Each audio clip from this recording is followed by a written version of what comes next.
We made this. Welcome to the Starlight Ballroom. Hey!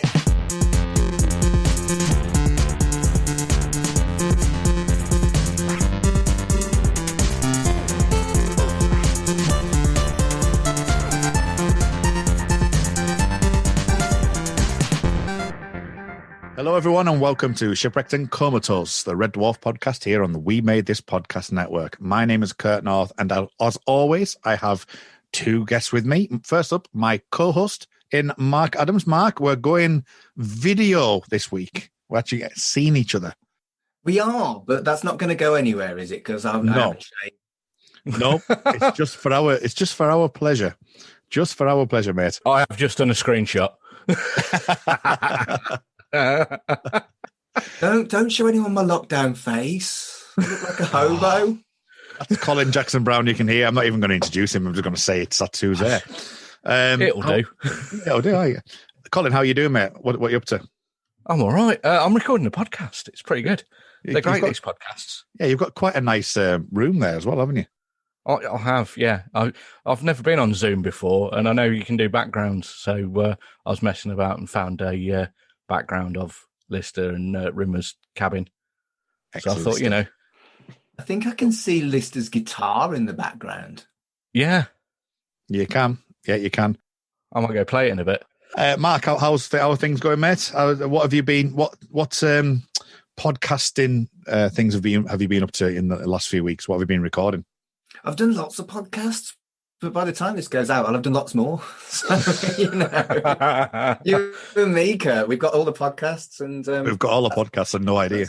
That's okay. Well, yeah, but that's okay. There's no such thing as too much of a good thing, right? That's true. But anyway, we're here to talk about a particular favourite episode of mine, and that would be a Red Dwarf episode, and it's called Polymorph. It's the season 3, episode 3, which was aired on the 28th of November, 1989. Colin, what are your thoughts on this one? What do you think? It's a good one, isn't it? I like Polymorph. It's one of the absolute classics. If you were going to show people, if you're going to choose like 2 or 3 episodes just to introduce somebody who'd never seen it before, this would be a bloody great choice of one of them to show people, wouldn't it? It would. It's the jokes are like constant throughout the entire thing. There's no lull in the entire episode. You've got really good sci-fi elements. You've got horror elements to it because it's essentially their version of Alien. Yeah. And Aliens later. And it's just great. I love it. And I loved it from when I was a kid watching it the first time round, and it's not lost anything as far as I'm concerned since. It's still good. Well, I'm going to take the opportunity, because you've mentioned Alien, to say that on my other podcast, the X-Cast, the X-Files podcast, I recently interviewed Veronica Cartwright, of all people, Lambert.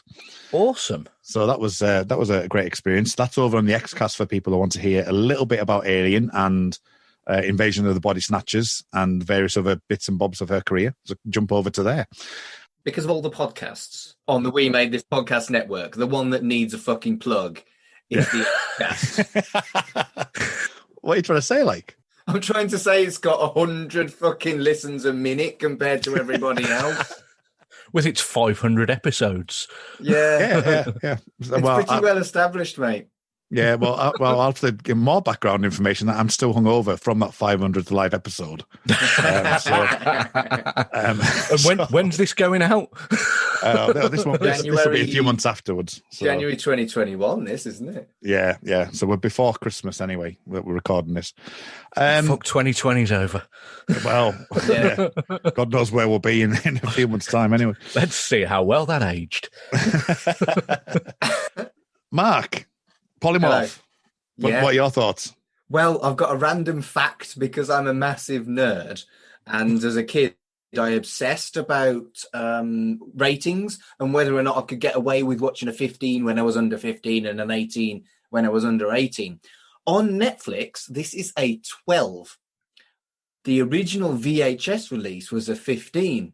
Yeah. So in the time period between the release on VHS and now, Polymorph is considered less scary. I can see that. Yeah. Yeah. That happens a lot, doesn't I remember it? it being a 15. As a kid, I Yeah. remember, I've got a 15 on video. Look at me. I'm so cool. And then I saw it as a 12 and I was like, wait a minute. So I Googled the front cover of the video and it was 15. So there you go. And it's the only episode that I know of that has a warning at the start saying that this episode is not suitable for viewers of a nervous disposition or something along those lines. And there was a Canadian TV network that was aimed at youth programming that used to show Red Dwarf, and they occasionally had to sort of cut bits here and there, but this entire episode they never showed. So Right. yeah. So was the episode right in the childhood that you're going to be recording at time? We've of already recording recorded it, mate. I recorded it. Have you recorded it? Actually recorded it? Yeah, but it's going to be scheduled after this whole series of Series 3. Okay. Did it cover Polymorph? Is my question. No, the two I picked for that were the first episode and my personal favourite, which is Government of the Apocalypse. All right. Okay. Cool. Right. Well, that's something to look forward to in the specials at the end of the season.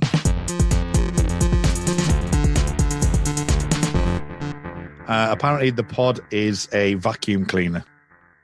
We start off with this idea that obviously it's the aliens breaking the ship. Well, it's not even an alien, is it? Sorry, No, it's a Gelf. A Gelf. The Gelf is into the ship, and we get the wonderful morphing techniques of 1989. Mark, what were your first impressions? And I do have one question for you. Did you catch what the polymorph said at the beginning? No, what did he say? Oh, pardon me. It's nice and polite. Yeah, because it's like, Brilliant. danger, this is blah, blah, blah. And he's like, "Ugh," and he goes, oh, pardon me. And he goes, now, I don't know if that's in all the versions. You know, it's one of those things where you think, was that in all the versions? Have I seen it? Have I heard that before? I've not noticed it myself, but that's cool. Yeah, it's brilliant just the way it's, oh pardon me. And anyway, maybe I didn't spot it, but I didn't see it either. But good, I approve of this. I also like the fact that it was an evil bunny. I thought you'd like the bunny. I did. That led to a really weird revelation that I'd never realised yesterday when I was watching it with my wife, and she said, that's an Angora rabbit. Because I was like, that's the fluffiest rabbit in the universe. And I'd heard of Angora wool, but assumed it was a sheep because it's wool. right. And like Angora wool jumpers are made out of rabbit fur, rabbit wool. I know they used to make hats out of rabbit. I didn't realise they made. Apparently, apparently, although I could have got this completely wrong, but yeah, you can get woolly jumpers made out of rabbit wool, which is weird. That is weird. Who does shearing a rabbit? That's just strange. I've just got visions of these naked rabbits now. Like a naked mole rat. Yeah, like a naked mole rat. Or Yeah. the cats, the Sphinx cats, Mr. Bigglesworth. Fucking Dr. Evil Cat, yeah. I want one of those cats, but I don't know whether I'd want a naked rabbit. I've got a friend who's got one of those cats, and it just looks like an evil version of Yoda. Oh, man. I'll tell you what, I've got a little rabbit story, actually. This is a few years back now. We were taking some goalposts back to a friend of ours. We borrowed some, I didn't borrow, it was my friend's kids. I'd borrowed these five-side goals, and I got asked would I help take them back. And my friend wasn't in the house at the time, but he said, just leave them round the back. And we got round there, and there was a rabbit running around the back of the garden. And we're like, oh, the rabbit's got out. So we chucked the rabbit back into the hutch with its friends and went to the pub. And then our friend turned up to the pub and was like, all right, did you get everything sorted there? I says, yeah. He says, your rabbit got out. We chucked it in the hutch. He went, what? And we said, we chucked it in. He said, what, into the other thing with the other rabbit? Went, yeah, they don't fucking get on. So he jumped in the car outside the pub, drove straight back to the house to make sure they were all right. Rabbit battle royale. Oh yeah, I think it was all right, but yeah, it was just the way it would like, what? He says, no, that's what it's meant to be, man. Fucking hell. Oh, it was brilliant. Okay, sleeping quarters. So we get a good viewpoint of the sleeping quarters, and Lister is preparing a meal. Yes. Now, would you eat that meal? Would be my first question. It looks a little bit. I mean, I like spicy food, but Right. the amount of curry powder that he used could probably be described as excessive. I think that might be a little bit uncomfortable. But other than, I mean, I like a nice shami kebab. You know, I like spicy food. I'll give it a go. Yeah. It's a lot of curry sauce, though, isn't it? A lot of Yeah. curry sauce. I'm not sure that was a nice shami kebab, though, Colin. No, quite possibly not. Shami kebab Diablo. Yeah. I'll try it. Is any of a medical implement that you would have liked to have seen? Well, like using forceps as a fork or something. No.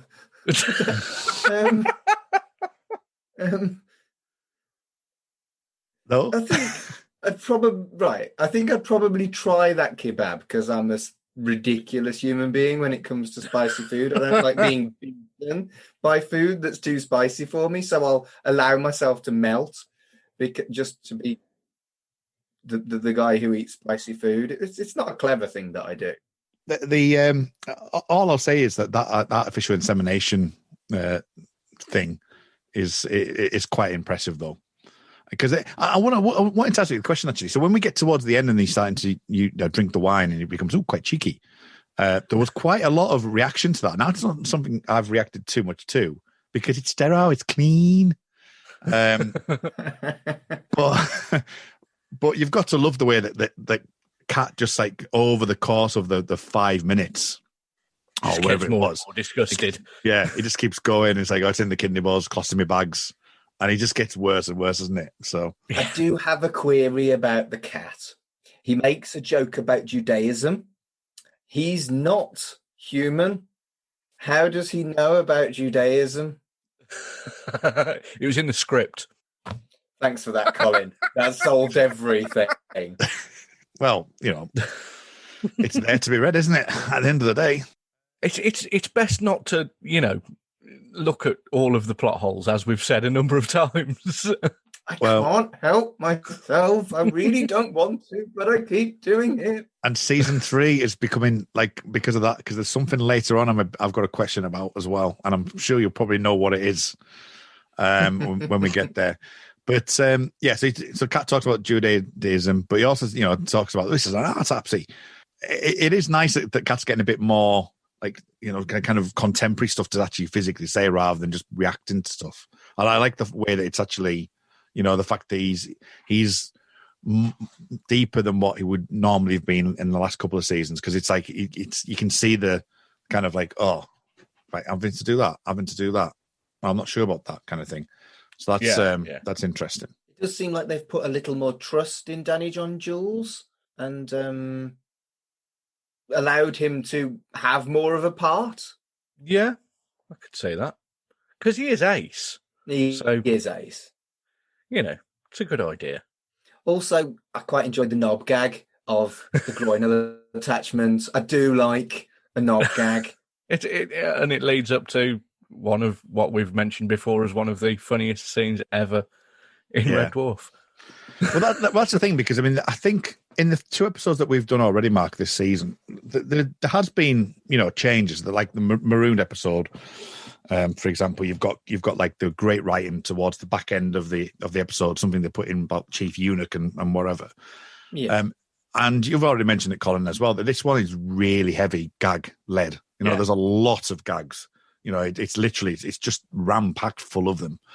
Do you think that's to the detriment of the story, or do you think that just because it's a play on Alien and aliens and the gag filled kind of thing, do you think it's just good from that point? The fact that it's more of a frivolity, kind of just throw everything up in the air and have a good laugh. I think the story's good as well. I think that because it's so clearly the plot of Alien, that they expect the audience to know that, which means they can cram more gags in, whereas they were almost establishing the characters and their positions on Red Dwarf for the first two series. There is a more of a confidence in not only the characters, the actors, but also the audience, I think, is probably why they've got more time for more gags. They've got into their stride, haven't they? They know they've learned who everyone is, and the audience has learned who everyone is. So they don't need to waste time establishing character traits. It's all just building on what they've already got and just getting on with the with the story. Yeah, which leads me to my next point of because of that, the idea of the polymorph and the story as it goes on is them taking away the vanity and all that kind of thing. What did you make to the make of the way all of the characters are actually, that parts of them have been taken, and what do you like particularly about that? And would you have a favourite one that you felt was particularly good? Lister's hilarious in this episode. I'm always Lister is always my favourite. But one of the things that Rob Grant said is it was basically just Craig Charles, because you don't want to mess with him sometimes if he's in a bad mood. But yeah, when he's just ultra hyper aggressive, he plays that very, very well. But then at the same time, Cat is proto Dwayne Dibley. Yeah, it's like he would have been Dwayne Dibley if they'd thought of that character yet. Yeah, well, you can tell that in Emo Hawk, can't you? The fact exactly that happens in Emo Hawk. So all four of them, they're just great because Crichton, without his guilt, is it's like a throwback to the end of Crichton. Where he's rebelling. It's bringing that back, which is always What's good. He doing? I always approve of rebelling. I believe he's rebelling, sir. Okay. And then obviously you've got Rimmer as essentially Jeremy Corbyn in the 80s. That's very fair. I'd quite possibly be mates with him, Yeah, I mean, we'll talk about particular traits about them. We'll get when we get deeper into the characters of them. But Mark, what just in general then about their with their emotions taken away, is any one that particularly is a highlight for you? I think it's just so funny and so simple to essentially reverse the characters. And I just love, I think out of all of them, because it seemed like the actor was having the best time, I think Robert Llewellyn is clearly having the time of his life, being a massive, guiltless douchebag. And he's so good at it and so funny. And you were expecting me to say the cat, and I didn't. No, I didn't expect it, actually. I really like the bit with where Crichton and Lister are just basically agreeing with each other. Because Crichton's going, we should just send Lister in there. And Lister's like, yeah, fuck it. That works really well together. Yeah, it does. Okay, well, let's go back a few paces, because we need to talk about that groinal attachment and the polymorph and that scene. So, what can we say? What can we say about that scene? It was very funny. It is, but one thing that only occurred to me this week after I've been watching that for 20 odd years, 30, nearly 30 years. Fucking hell. That's terrifying. What is going on with time? Anyway, that's just thrown me by realising how long ago it was. 28th of November, 1989 is when it aired. Right. So, yeah. That's a long time ago. Anyway, the fact that Lister, towards the end of that scene, stands up and puts his pants on means that he was sitting there for a dinner party with the cat, with Crichton wandering around, with no pants on. He's very comfortable with his friends. That's but it's quite a short dressing gown that he's wearing. So So we're all now, we're all acclimatized to lockdown. Are you telling me you don't regularly have days where you don't put clothes on while you're locked down? Because they are in a very similar situation on Red Dwarf to what we are in fucking lockdown. So I completely empathize with Lister here. I have days where I don't get out my fucking dressing gown. I've generally at least got pants on and normally shorts as well. Yeah, if you, commando. I mean, going commando with just a dressing gown is it's quite hardcore.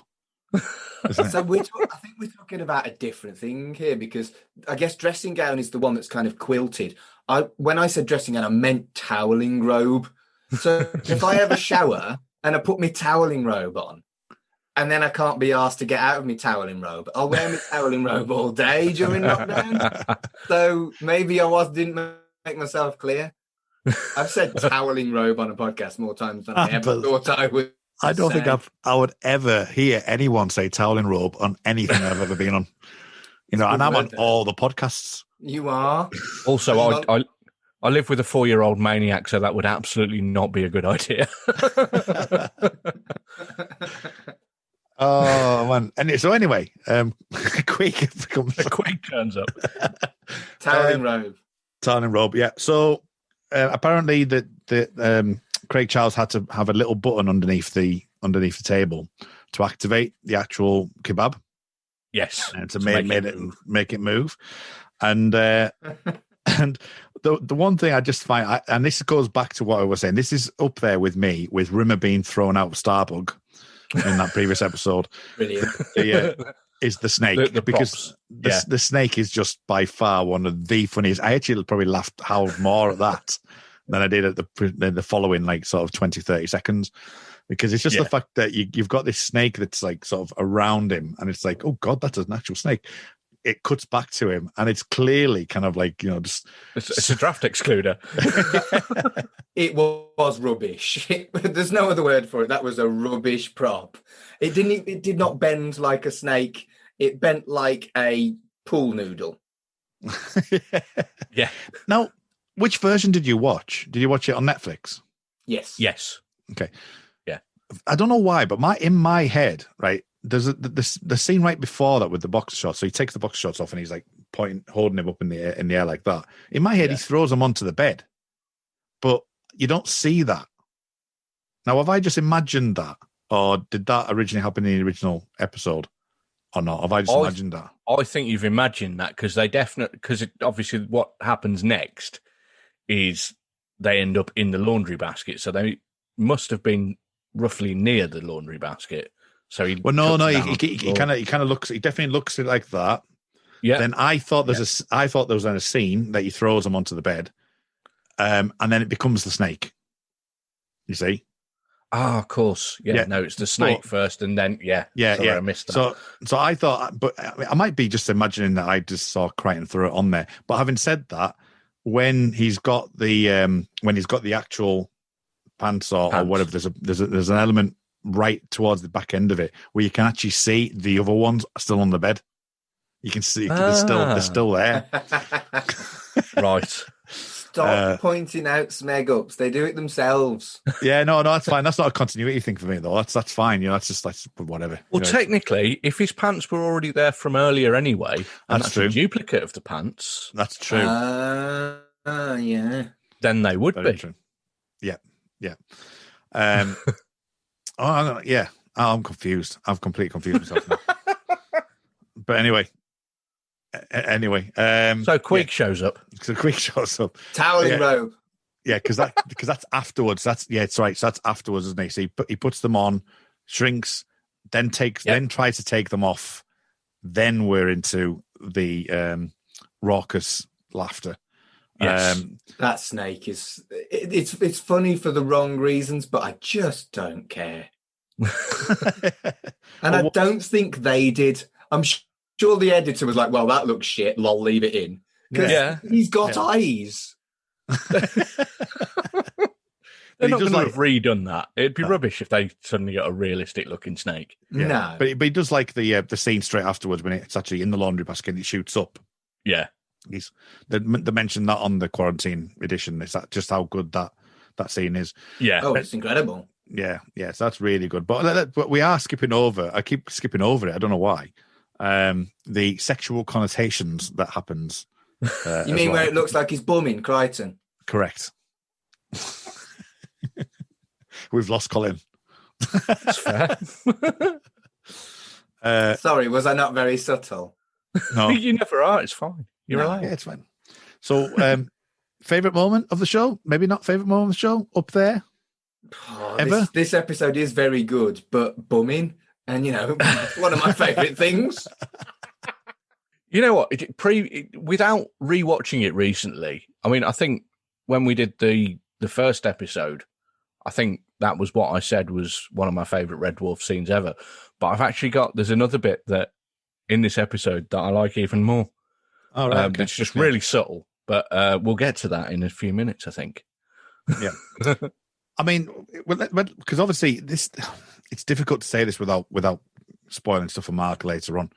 But there's a particular scene in some of the Dave specials, and they talk about this in the following episode about audience participation and stuff like that, because you couldn't get two polar opposites.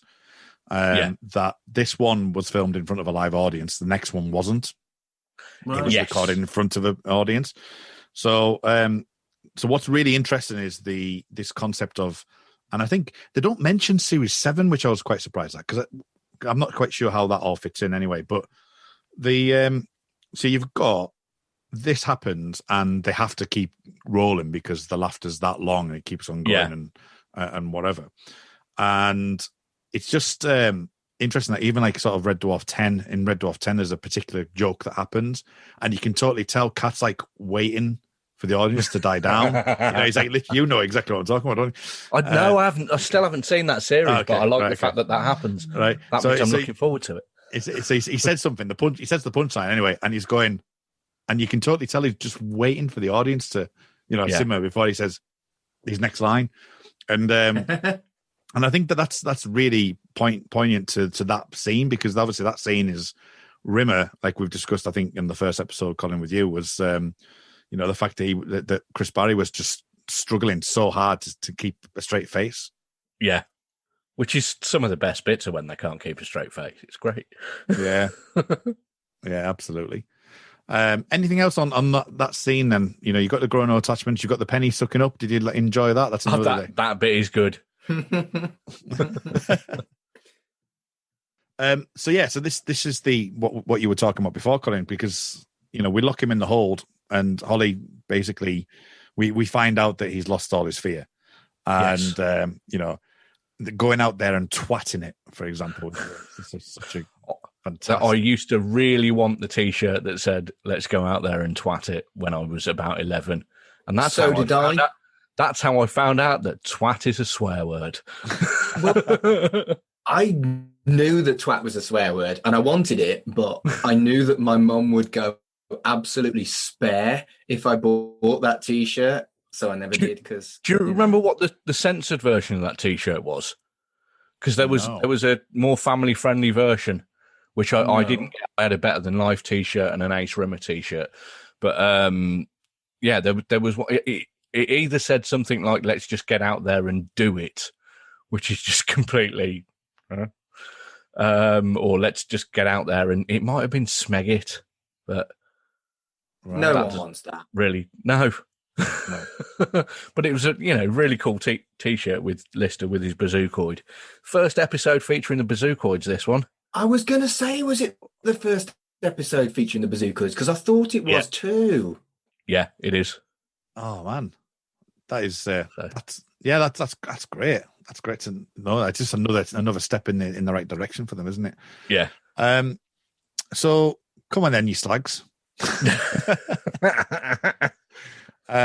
So what do we think to Lister being Craig Charles? Basically, as you say, one to the knee, the windpipes. He's got, he's going out there to twat it. He's going to stick his fist so far down its gob he's able to pull the label off its underpants. Oh, is this the bit where he says that he's going to give him a napalm enema, or is that later in the episode? Because their third album was great.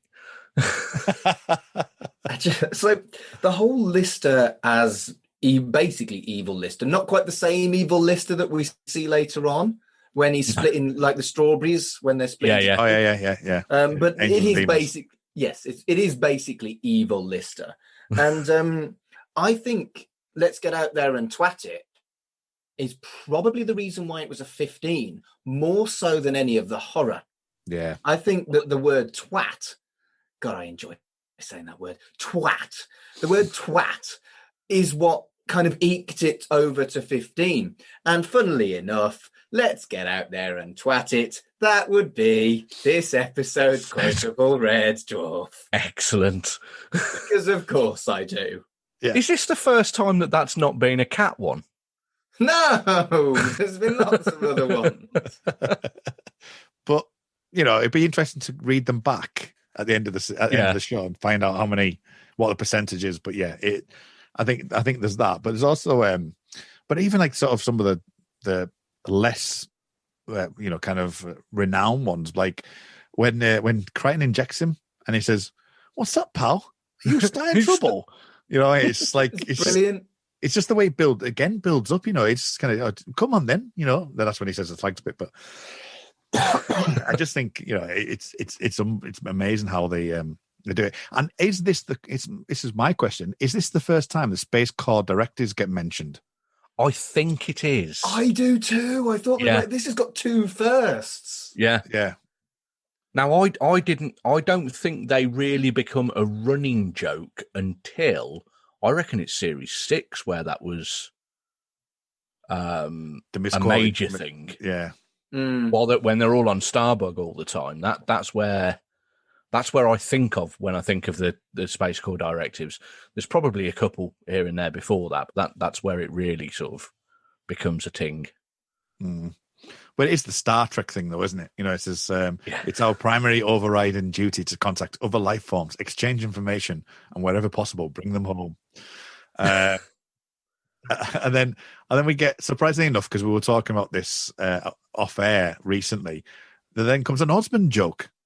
Yes. More teeth than the entire Osmond family.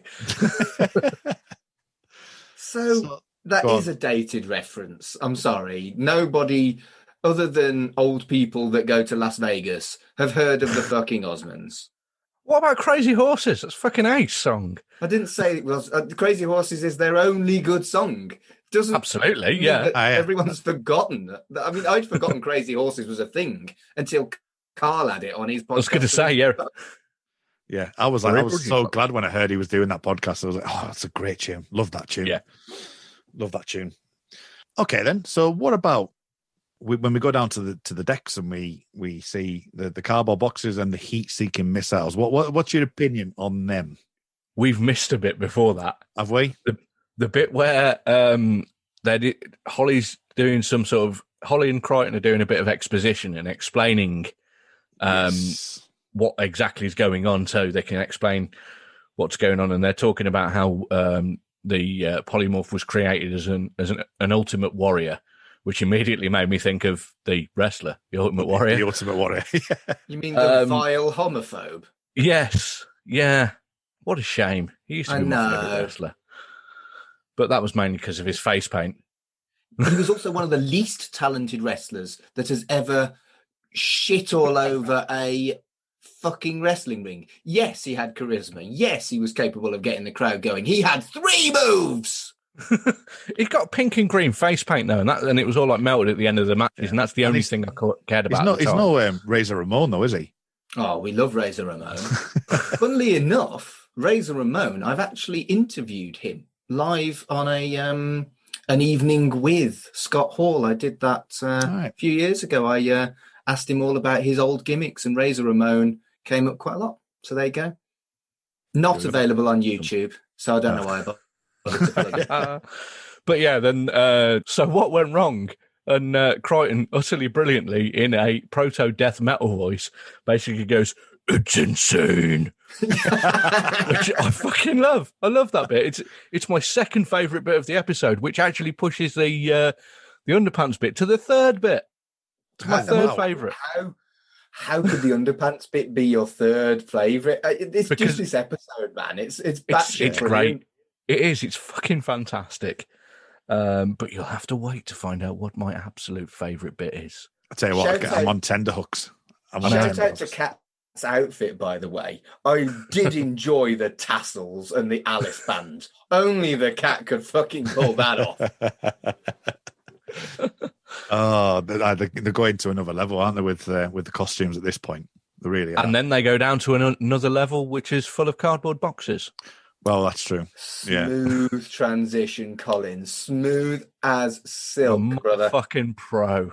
Nobody wants to hear pros. They wouldn't be tuning into this fucking podcast. They really wouldn't, would they? To hear pros. So yeah, they want to hear tangents. The cardboard boxes, which are clearly nearly all empty. But the thing is about these cardboard boxes, it's not the first time or the last time they appear, because you've got to remember one of my favorite lines of the show is like, "I'm alive." Yeah, the cardboard box moment, isn't it? So yes. So anyway, the heat-seeking balls are around. Oh, the heat-seeking balls! I was expecting them to be really shit and like really ropey 80s CGI, and they were perfectly acceptable. They were very, very good for the time, definitely. Yes. And while now they look like 80s CGI, but they're good 80s CGI. They're a lot better than some of the, because it's so simple. They still work. Yeah. Whereas some of the CGI, I mean, I'll talk about this next week, but some of the CGI that they tried doing for the remastered stuff in 1998 looks so much worse. I see. I don't know if it's because the DVDs that I've got were the first run of DVDs, so they haven't been remastered, have they? Were they just printed? They were just with the spines. Yeah, that was before the remaster. Then they did a remaster and the stuff in 98. on Netflix isn't remastered either, is it? They've left it alone. Yeah, apart from songs. Yeah, changed for copyright reasons, but other than that, it's mostly as we saw it at the time. Okay. So anyway, the energy balls turn up. Yes, in a toweling robe. Yeah, in a toweling robe. What I like about this scene is probably the first one I feel the ensemble's really kind of kicking in, because it's just the way that like Rimmer and Crichton are having that conversation about, well, it got to be some heat, and things don't do this and they don't do that, and they just look at Kat, and Kat goes, "Bye." It's so stupid, that bit. Yeah. I love it, but it's like, yeah, it's going to be the cat. But his realization face is thoroughly enjoyable. Anyway, the balls turn up, and the sounds like a good Friday night. Blue balls as well. Blue balls turn up. That's probably less good. That doesn't sound like a good Friday night. I mean, it is silly, isn't it? They're not exactly the fastest missiles you're ever going to see. Well, that's good, because Cat would be dead if they were. And I would not like this. I would not be pleased. No, because the heat-seeking balls. But it does give us the opportunity to see just how flexible the cat is, doesn't it, as well? The fact that you've got them doing star jumps and all kinds of things. Danny John Jules just being the dancer that he is, isn't it? Yeah. Yeah, I bet there was no body double for that. I bet it was all Danny John Jules. Yeah. Johnny Dan Jules. Johnny Dan Jules. I also bet that he could still do it now at 60. Yeah. Oh, yeah. Dude's talented, man. Yeah, but the character's not exactly the cleverest, is he? Because he comes to see the genetic mutant who comes and chats him up. Hi, baby. So Mark, what are your thoughts on the genetic mutants pulling technique? I think as a kid, I got very frustrated with the cat being that dumb. As a grown-up, the cat being that dumb, not only as a cat owner myself, does it make perfect fucking sense? But also, it's funny. It's my favourite scene in the episode. Is it? Okay. Fucking brilliant. Frances Barber, the actress, is so good. She's Madame Kavarian in Doctor Who. So I was thinking, where do I recognise her from? You know, the woman with the eye patch that was in the River Song saga. Yes. Do you know what? I was struggling. I've been struggling. I would not have made that connection. Yeah, I had to look it up, but I was like, as soon as I realised that, I was like, oh yeah, that's who she is. But the fact that she's sort of like chatting the cat up, and even the polymorph realises how stupid he is and rolls her eyes at him. Yes.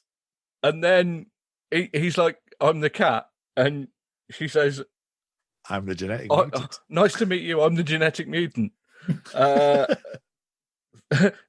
Glad to know you, Jenny Who, which is my favourite line in the entire thing. It's just brilliant. Danny John Jules' accent slips just before he does that as well. While he's talking to her, you just have, I think there's like about 2 or 3 words in his actual English accent. Right, okay, yeah. Because I think he was a little bit too into it. By the sounds of it. As far as my opinion matters, she's not an unattractive woman. Not at all, no. No. It is funny though, because I obviously wouldn't have made that connection before this, because I probably wouldn't have watched this before those episodes. So the fact that, you know, when I saw her chatting her up, it's similar with it's when Crichton gets compacted, and it's the lass from, and she was in Spooks. Right. So there's like that. It's when you look back at stuff, you're like, oh, I know her from such and such. Yeah. It's just nice seeing those people that you wouldn't expect to be in there. You just think, oh God, they're that person then. One of my things while I'm doing research is I try and look up who the like extra actors are and what else they've been. Rimmer's mum, Callie Greenwood, she was only ever Rimmer's mother because she's in 2 episodes. Because I think she's in Dimension Jump as well. Yeah, because she's in that brilliant smeg up where she swears in front of the kid. Yeah. Oh, yes. God, I've not seen that for 25 years, and that's definitely. And she was also in, there was a comedian called Roy Hood, who had a one episode program called It's a Hood World. She was in that, and then she was in 2 episodes of Red Dwarf, and that's it. And in the remastered versions, they redubbed her voice, which is what? I don't know why. I can't work out why at all. They've basically given her. She's got a bit of a high-pitched, thin kind of voice in this, and a bit more of an accent, and they give her more of a sort of, an RP BBC English kind of accent. A bit more, but that would the whole joke of alphabetic spaghetti wouldn't land as well. I wouldn't have thought. No, I don't think it did. Spaghetti. But we're skipping ahead there, aren't we? Well, we are, but I'm just while I think about that. Yeah, that's I don't get some of the. It's like the one where they had the chess match with Holly. They said that was redone as well. It's like, why? The whole thing smacks of why the fuck? Leave it be. Yeah, wasn't it a different colour it in a bit, maybe? A different actor for that. Yeah. So I don't know why they would do that. It's really strange. Very strange. I don't think they made the right choice. I just don't. Well, they made the right choice to change them all back again. Yes. Yeah, the remastered ones are an abomination. Not seen any changes that they did in the remastered versions that were good, and the fact that they changed it all back again means that they obviously realised that too. So, should we not do a special on the remastered version? It's not worth it because they're so little insignificant changes. There'll be stuff that comes up every episode, won't there? Yeah, when we're talking here, so I think we'll just include them in that. Okay, so Rimmer, or Crichton's version of Rimmer. Was interesting because the genetic mutants version of Rimmer. My question first off is, where did Rimmer go? First off, yeah, because he was there 1 second and the polymorph was there a second later, so I don't know quite where he's gone. And obviously, we get rid of the guilt, and then we get Rimmer being sucked. He's a hologram, isn't he? Yeah. Yeah. Yeah, but He's got a very small presence. He's got a very small presence, but I don't know if the thing could actually latch The on. suction. Yeah. Well, shall we just go with it is light B, which used to be in the H? Yeah, fuck it. Yeah. It's fine. It works. It works for the story, and it's funny. Yeah. That's what matters. Yeah. Oh yeah. I know. I completely agree. I just need us to figure out why. But if it's on the H, and that's where the light B's presence is, because I've said it obviously goes round the body. But if it's just Yeah, hitting the H, then I'll just go with that. Caught it at that exact second. That's what it Yeah. was. It was a really good aim. It is a properly skillful polymorph. The reels. Yeah, which reminds me, we need to talk about the ending at the end.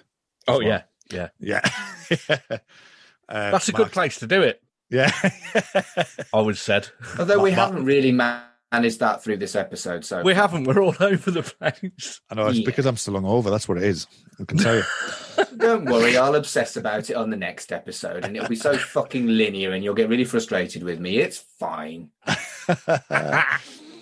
Okay, so screw you, Hadron Head. Yeah, so we've briefly talked about Crichton, but this is like probably top tier, as I think we mentioned Crichton, didn't we, before? It's just that, as what his fourth episode, if you include Crichton as well. Yeah. And this to me is what I remember Crichton to be. This element, space core directives. You've got him being the way he is now. You know what I mean? So I think that this feels to me like a. It's fully formed, isn't it? Yeah. Which is nice because Crichton's ace. Yeah. So then we get to, if I'm right, because I'm probably wrong because I'm hungover. Are you hungover, Kurt? I am hungover. Yeah, a little bit hungover. And I never known that. Yeah. I didn't do any note taking at all in this one. I didn't do any preparation. I'm a really bad human being. Okay, so we going to the medical unit. Are we going to the medical unit, Colin? That's my question. I believe we are. To the medical? Okay. Are we going to see? My notes are all over. I've got notes, but they're all over the fucking place. They're not in order. Okay. So it's probably best not to ask me. Okay. Clitoris. No, not yet. Oh, sorry, Not I got quite yet. excited about a clitoris. Wait, what? That's never happened before. No, Really you not. can't do that. You can't get excited over them. Yeah. So yeah, we do need to talk about the mother. We're at the mother stage now, aren't we, with the alphabetic spaghetti? I believe we are. Alphabetic spaghetti. That was a very good impression. It was. Again, this is a running theme.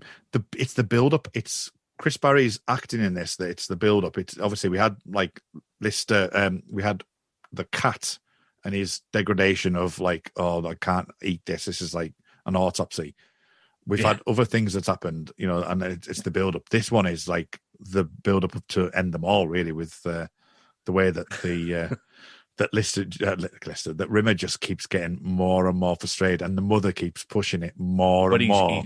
He's really trying his hardest to let it all wash over him until alphabetic spaghetti. In my notes for this particular section, I've written face lol. Because what more do you need? Well, I had to be fair, I was joking a little bit about not making notes. I have made notes, just as you can see. I've made notes, so you're all right. So I've got this is an audio medium, Kurt. I know. I can't help it. Colin and I can see that you've made notes. And you should have said no, you haven't. It's a blank No, sheet you of haven't. paper. Bollocks, I've missed my face, haven't I? It's a wild stallion and a set of pistons on an ocean liner room floor. And almost my false teeth fell out. An alphabetic spaghetti. It's just the constant barrage. But not only that, it's the way that Lister is as well. I think because Lister's like sort of like just completely like, has no fear whatsoever, and he's just going for it hell for leather. It's just, do you want to make something of it? It's like literally so like gold in him. And I just think it's amazing. As you say, the face, the Rimmer being sort of his emotion being taken from it is just like, it is one of the moments I think that sticks with me through the whole show. If I think about Red Dwarf, it's definitely one of those moments where you remember that face out of anything. I don't think anyone wants their mate to sleep with their mother. So it's such a simple but funny thing to do because it's not happening to you. Yeah, it's just brilliant. But my question would be, Colin, as a heterosexual male, what could you do with alphabetti spaghetti?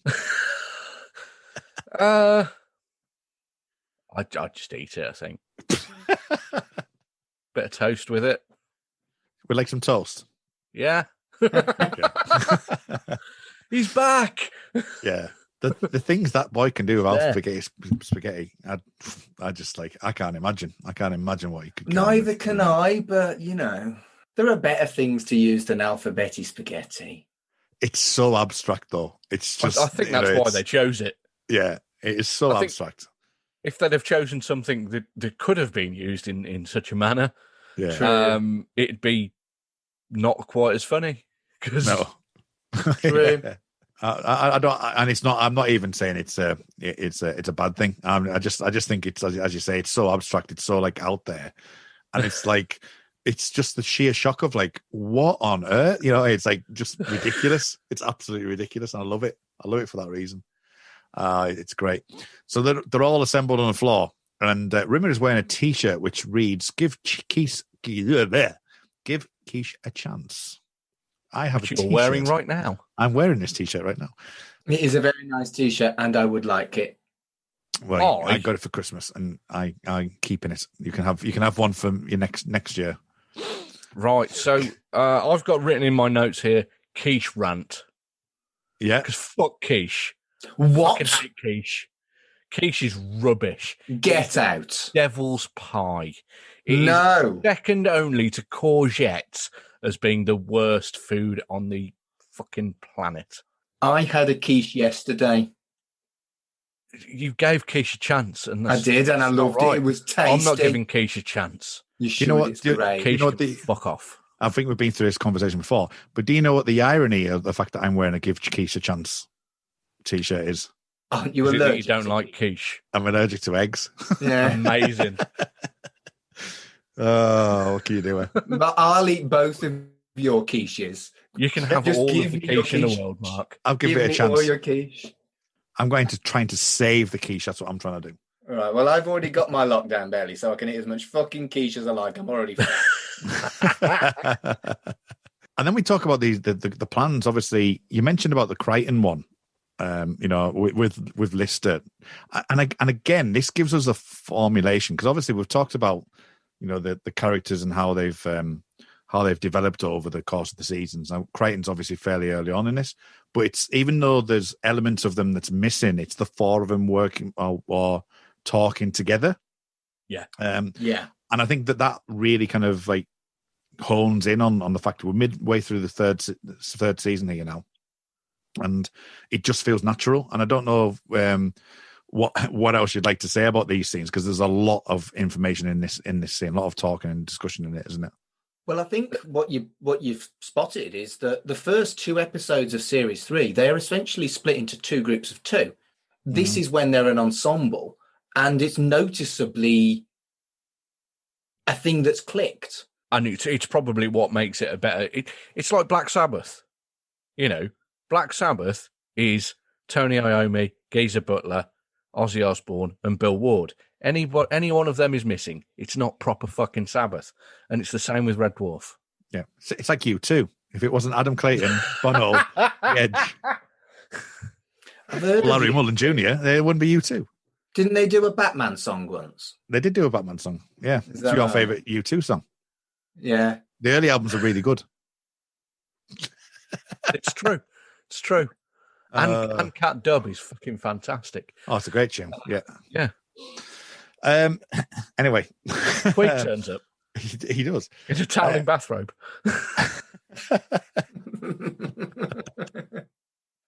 Clitoris. We're not there yet. Sorry. We haven't found it yet. What's the plural of clitoris? Is it clitori or clitorises? Because I've now got excited about the plural of clitoris. I've never been lucky enough to find out. Oh, man. Oh, dear. Okay, can we talk about chameleon-like life forms first? No thanks. No thanks.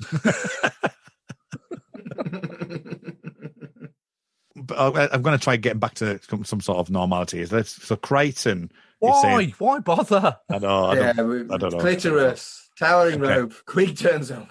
Right. Okay. So yeah. Right. Okay. We're going to go with it. What does the acronym mean, Mark? Say it straight off the bat now. Committee for the Liberation and Integration of Terrifying Organisms and Their Rehabilitation into Society. One drawback with that. It spells clitoris. Clitoris. Which is what you were saying earlier about the whether twat was what got them the 15 certificate. The clitoris bit is the bit that got them the complaints. Right. So I wonder, because the thing about a lot of the age specific thing is, and maybe I should have some drink, that might actually help me, is that it's sometimes the number of times someone swears or the number of times that things happen. So it could be accumulation of like the fact that clitoris has been said, that twat has been said, you know. Yeah. It famously, in some American series, they're allowed one fuck per series. You know, use it wisely and all that kind of thing. Which I think is why it's called an F-bomb, because it's like drop it in the, most significant place where it's going to explode and be of most use. Okay. Well, just don't mention it. Don't mention that to the Star Trek fandom. That's all I'll say. Someone said fuck on Picard, didn't they? And Trekkies went, wah! Yeah, it was on Discovery first, and then I think it was said on Picard as well. Yeah, so I've been saying fuck Star Trek for years. Oh, yeah, I know. I think we have go through this conversation every time as well. Pretty much. So, yeah. I'm sure Tony hasn't listened to any of them yet, otherwise I wouldn't be on the network anymore. Sorry, boss. Anyway, so Jeremy Corbyn turns up. He does. Good, I like him. Well, that's lost us some listeners. Yeah, me included, actually. We're in the cargo bay. Polymorph moves through the cargo bay, and Lister jumps in, and he starts whisking his baseball bat around. So, before we talk about the baseball bat that for years as a kid I thought was a set of nunchucks because it's that shit, you've unfortunately skimmed over a little bit of 80s ick. Have I? The word ponce was used as a derogatory term. Where was that? And Lister called Rimmer a ponce because he was being effeminate. And that's a shame. But again, it's a classic case of less offensive then than it is now. And if they're going to do remastering, that should have been what they should have been covering, not replacing the fucking guy playing chess with Holly. Yeah, definitely. Yeah, no, I agree with that. No, I picked up on that and thought, yeah. I must admit, I missed that one. Yeah, it's unfortunate. I think it's going to be interesting to see what comes up in near the next few seasons actually with this, because I think it's a bit more. You're saying about confident, it's a bit more pulpy. It'll be 90s ick soon. Oh yeah, well, that's true. Yeah. The 90s still had fucking ick. Yeah. I've watched too many 90s films to not know that. Yeah, there's plenty of it in stuff like Bill and Ted, which I love, but there's far too many homophobic slurs in them. Yeah, and you only need to look at something like Ace Ventura as well, which that's not aged well at all. No. See, the difference between the bumming gag and the word ponce is that the bumming gag was clearly a kind of play on Rimmer's perceptions, and that's funny. But the word ponce is just an insult that... Yeah. Boo. Yeah, no, that's absolutely right. It's a derogatory term, isn't it? You know, that it's as you say, it's a gag, and that's directed at him, even though he is kind of different. But at the same time, it shouldn't be said full stop. I don't think Lister would have said it if he hadn't have been polymorphed. So, you know, there are worse things people do in other episodes where they haven't had some of their personality ripped out. Quite. So, yeah. But yeah, so Lister whacks himself in the energy balls. With the rubberiest fucking rubber bat of all rubberness. Do you know, I hadn't realised it was a bat until you said that then. I'd always thought it was nunchuck type things. Yeah, it's a bat. Yeah, He'd been carrying the bat around for ages. Yeah, you're right. But I genuinely thought that was Chuck's because of how bendy that fucking bat is. And bendy Chucks. I've seen this episode fucking 20 times. And it was literally on this watch that I was like, oh, it's the baseball bat he had in the last scene. To be fair, when I used to watch it, it was on a much smaller telly. No, true. So, in lower def. But yeah, I did notice that the intro sequence at the start of the episode has, I think, 4 or 5 clips from this episode in it. Yeah. That lasted, I don't know if it's just stayed in my head that this was the intro sequence for ages, but I think they kept it with a lot of those bits in later series. But I could be wrong, and I'll find out when we're recording the next series, and I'll rewatch those. Okay, yeah. Come back to us on that, you Raven reporter. Yes. Apparently, I was probably talking bollocks. As usual. Oh, well, just a piece of advice is don't come into a podcast recording hungover, and then you'll be all right. Are you hungover, Kurt? I'm hungover, yeah. Oh, nice and easy for me, because I don't drink, so it's unlikely that I ever will. Okay, that's fine then. But yeah, so at the end, I actually felt was a weird, slightly anticlimax as a resolution, but I don't think I care. It's resolved very, very quickly, isn't it? Yeah. It looks like they're heading for a final showdown, and what they're doing is they're just opening a door for Chekhov's energy balls. It was a very convenient way of getting out of it. I don't get me wrong; it's nice that they've written it into the show earlier on. At least it's there. But those energy balls just aren't the quickest. In the book, the polymorph is killed by Talkie Toaster's crumb tray. He fires the crumb tray out and decapitates the polymorph. Good. I think that's in Better Than Life. It might be. It's either Better Than Life or Infinity, anyway. It's one of the first 2 books. Can't wait to cover that book. Yeah, I'm looking forward to it too. Yeah. But then there is a cliffhanger. There is a cliffhanger. It's not a fucking cliffhanger. It's not really, no. There's 2 of them. Now, have you heard about does the remaster have this ending that I've read about or not? It was put into later versions. I'm not sure if it's on the Netflix one because Netflix flicks over to the next episode too quickly. But basically, so there's 2 listers at the end, so it shows you on the canister that it says contents 2 on basically a car number plate, which I've always found quite amusing. But yeah, there was they put a title card up later on for subsequent showings of the episode that said basically the second polymorph was much less intelligent than the first, and it later died of old age in Lister's clean underwear drawer. Why? Why do that? I just don't understand why they. That's not funny. It's not, but they needed a way to explain why none of them had got attacked by this second polymorph. And they kept getting asked about it for years. So that's why they put that bit in there. So like, oh, just fuck off. It died in Lister's clean underwear drawer because he never changes his pants is the implication. But he clearly does because He just put on clean pants earlier in the episode, which shrunk. Don't know if you noticed that bit. It's quite an understated bit of the episode. The clean, yeah, the brand new from Primark, aren't they? Really? They have Primark in 1989. Probably not. No, on Ganymede. C&A, it would have been C&A. Yeah, it would. C&A. Yeah. My mum used to tell me that C&A stood for coats and hats. I believed her as well because I was a stupid child. Excellent. Oh man! Someone also told me that gullible's not in the dictionary.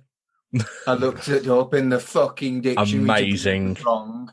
What Honestly. TV show is that on? That's mentioned somewhere. Probably. It's a very old joke. Yeah, it's no joke, but there's definitely. Yeah, I've but definitely it seen worked on me. It actually fucking worked. Brilliant. Oh man! Anyway, so that comes to the end of the episode, and we think it's an amazing episode. We do. It's towards the end of 1989, so we've got one 80s ick in there. Do you think we'll have any more 80s ick? Bearing in mind that we've got 2 more episodes, maybe 3 more to go. There's 3 more of this series. Yeah, probably. Yeah, and then we'll move into 90s ick. Yeah. Let's hope there's no more ick at all. It'd be great, but I think there probably is. I think there definitely is. Yeah, unfortunately. So, Mark, what are your closing thoughts on this episode? Give Keith a chance. No, don't. It's rubbish. Fuck Quiche. Is that your final thought? Yeah. Quiche is fucking... if Quiche... I just don't like it. It's like the Hitler of food. Wow. Right, amazing. Worse than Hitler. Wow. No toweling robe for you. I'm just looking on by the way, I'm just looking on Wikipedia now because I got bored. Thanks. And the remastering says, so changes to the specific Polymorph episode include the original pre-opening credits warning for viewer discretion on the following episode was removed. A scene near the beginning with the cat being disgusted by Lister's choice of cutlery was removed. The Polymorph entering Red Dwarf CGI duck systems was added. Lister wrestling with the dummy snake has been reworked and tightened up. Crichton's lines were redubbed to remove the English accent in the cargo bay scene. Yes, there is a bit because it was really early on filming, and I'd forgotten about that bit. He hadn't totally decided on his accent yet. And then the 2 ones we've already talked about, the Rimmer's voice and Mrs. Rimmer's voice and the end sequence. Those are things that have been changed on the remaster. Yep. So yeah, I'm surprised by the changing the pre-opening credits because I think that makes part of the episode. I think it works out quite well, even if it doesn't mean much. You could set it as a gag anyway. Yeah, I think so. Anyway, so that brings the end of the episode and the end of our time on this week's podcast. So before we go, where can people find you online, Colin? Right, so I've got 2 other podcasts, Free with this month's issue, where we listen to a different free CD from old magazines like Kerrang, NME, that kind of thing. And I've got another podcast called We Dig Music, which we've just relaunched a new format where each month we are choosing our favourite songs from a different year with me and my 2 co-hosts and voting in secret and then finding out as we record the episode where we've voted them all. So you can find both of them on the We Made This network. They're also all compiled on our website, wedigpodcast.com. You can find us on Twitter at this month's issue, for Free with this month's issue, obviously, and at We Dig Music PCast. And if you want to find me on Twitter, it's just at Mogwai Fear Satan. It's also on Facebook and Instagram and that kind of thing. Just see that bit with a magnifying glass at the top where you can do a search. Just fucking do that, you lazy bastards. Oh, lovely. Lovely. Mark? Right, so I've got more podcasts than any human should have. And at the time of recording, I currently have 3 others. But who knows by the time this is broadcast. First up is Life's Milestones, which is my podcast based around my job as a humanist celebrant, where I have various guests and talk to them about the milestones in their life. That is at Life's Milestones on Twitter. Next up is Writing the Childhood, which is a podcast with my friend Fraser. We're both weird opposite ends of millennial and have never seen each other's kids' telly. So we show each other stuff and hope it doesn't hit right in the childhood when it's shit. That's at RITC Pod on Twitter. The next one is Super Tap Film Club, which is me and my mates Fletch and Malachi watching a random B movie once a week and talking shit and drinking beer. That's at Tat Club on Twitter. And have I got another one at the moment? Who knows? I've probably got more as well. We'll be in lockdown 3 by the time this airs, so they'll have Don't Mention the C probably. At Mark Adams HC on Twitter as well. That's me. Hi. Say hello. Hello. Hello. You can find me on Twitter at rmuldrake. It's RMULDRAKE. I don't know if people know this, but I'm on an X-File podcast called The X-Cast. You can find. Is that new? That's new. It's Yeah. just young and upcoming. You know, it's sounds all right. It's not too bad. You can find it on Twitter at the X_cast. You can find my Millennium podcast as well, which is coming to the end of its run.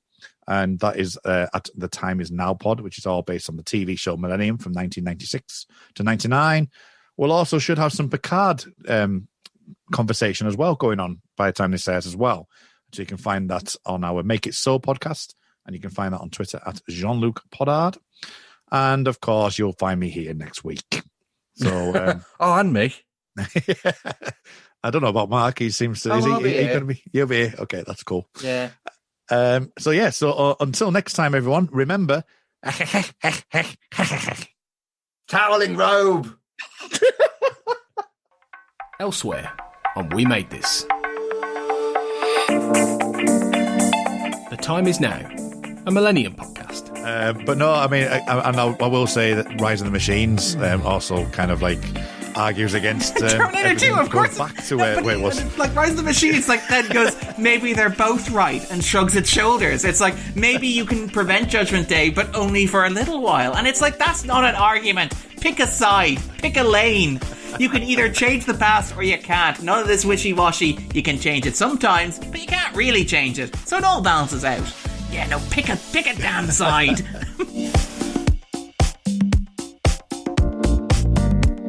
Don't say the C word. On the back of my right arm, I have a tattoo of Phil Collins.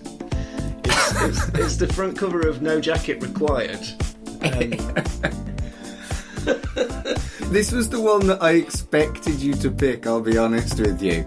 Because it is my favourite of your tattoos. Yeah. I mean, it was a tattoo I got as a joke. A lot of my tattoos that I've got, a lot of everything that I do is because it's a joke or if I think something's funny.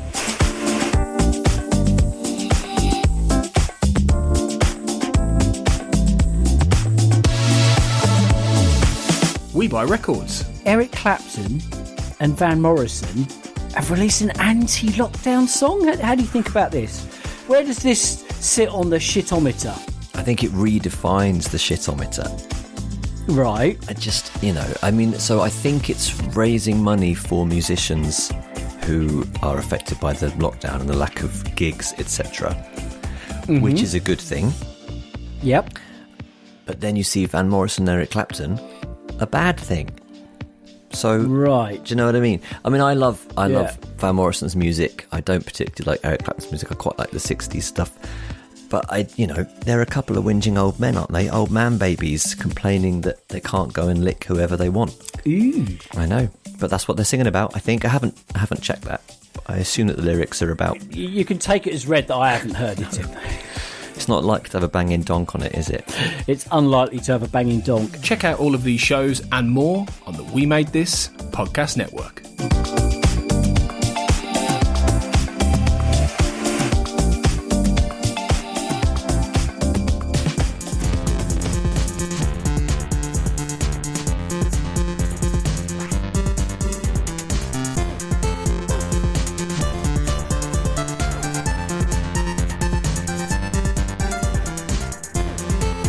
Shipwrecked and Comatose, a Red Dwarf podcast, was created and produced by Mark Adams and Kurt North. You can find us on Twitter at Red Dwarf Pod, and we are part of the We Made This Podcast network, which can be found online at wemadethispod.com or on Twitter at We Made This Pod.